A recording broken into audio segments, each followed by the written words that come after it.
Hey, hello and welcome back students. So in this video we are going to cover MEG-14 Block 2 Unit 4 Samskara Characters, Titles, Literary Criticism and Contemporary Relevance. Today we are exploring Unit 4 Block 2 from MEG-14, an essential chapter that brings together the character study, meaning of the title, critical responses and the ongoing relevance of Samskara by U.R. Ananthamurthy.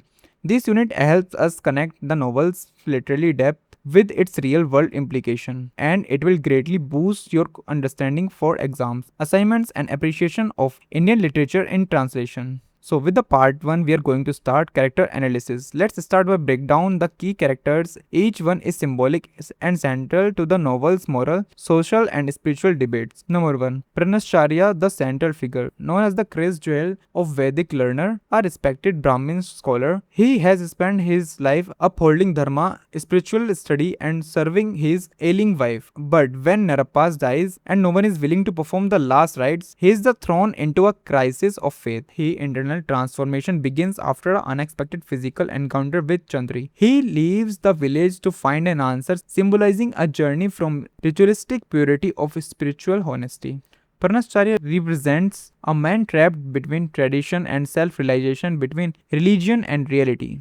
Now let's discuss number 2. Narappa, the anti-Brahmin, a Brahmin by birth but rejected all Brahmical codes, drinks alcohol, eats meat, has a relationship with Chandri, a low caste woman. Even in death, he causes disturbance should his rites be performed by the orthodox Brahmins. Symbolically, he is like a social mirror, exposing the hypocrisy of the village. His character asks, is being born into a caste enough to make you pure, or do actions matter more? Now let's discuss number 3, Chandri, the low caste woman. Narappa's partner but emotionally sensitive, loyal and dignified. Ironically, she performed the funeral rites by hiring a Muslim porter, and very act Brahmins refused to do. Represents marginalized strength and quiet rebellion. Symbolism, the challenges caste and gender boundaries through action, not argument. Now let's discuss the number 4 point, Garuda, Lakshmana, Shripati, Dasacharya and others. These characters are minor in space but major in symbolism. They represent the community, fear, inaction, gossip and confusion. Together they expose the moral decay in society and how religion is often misused. Now let's discuss number 2 part of the meaning of the title, Samskara. The title Samskara is rich with layered meanings. Literal meaning. In Sanskrit, Samskara refers to a ritual and sacraments, especially those marking stages of like birth, marriage or death. Here is specifically refers to the funeral rites of Narappa. Metaphorical meaning also means mental conditioning, purification or internal transformation. Refers to Pranashcharya's spiritual breakdown and rebirth. Now let's discuss the interpretation. The novel is not just about performing a ritual, it's about whether society itself needs to go through a moral and spiritual cleansing. Now let's discuss the part 3, literary criticism and responses. Let's now explore how critics and scholars have responded to Samskara. A post-colonial reading. Scholars argue the novel reflects India's struggle with modern identity post-independence. Samskara presents a crisis of tradition, a society caught between ancient customs and new challenges. Number 2. A caste critic. Critic praises the novel and exposing the caste system contradictions. Though Pranashcharya is represented, his failure to act shows how powerless even the purest Brahmin can become in a broken system. Number 3. Feminist interpretations. Chandri has been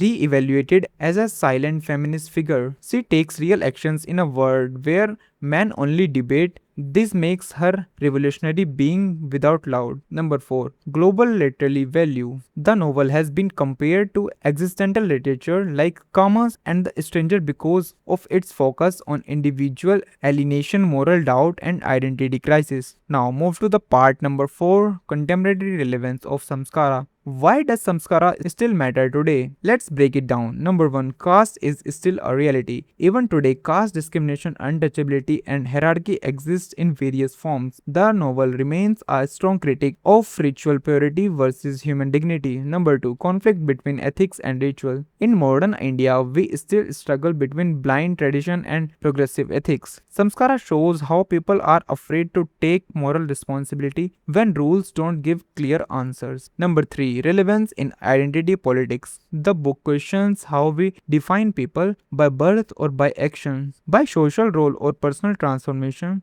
This makes it relevant in debates around gender identity, caste identity, religion, and secularism. Number 4. A call for inner transformation. Samskara reminds us the real changes starts within before society can change. The individual must reflect. It challenges readers to examine what we blindly follow and ask why. Unit 4 of Samskara wraps up the novel core ideas by analyzing its character as reflection of society, interpreting the title as both external ritual and internal journey, presenting critical views that shows its literary and political importance, connecting its message to our current world where similar moral dilemmas still exist. Here's the key message. Samskara is not just a novel, it's a philosophical, political, and social inquiry dressed as a simple village table. So that's it from the MEG-14 Block 2 in Unit 4 Samskara character, title, literary criticism and contemporary relevance.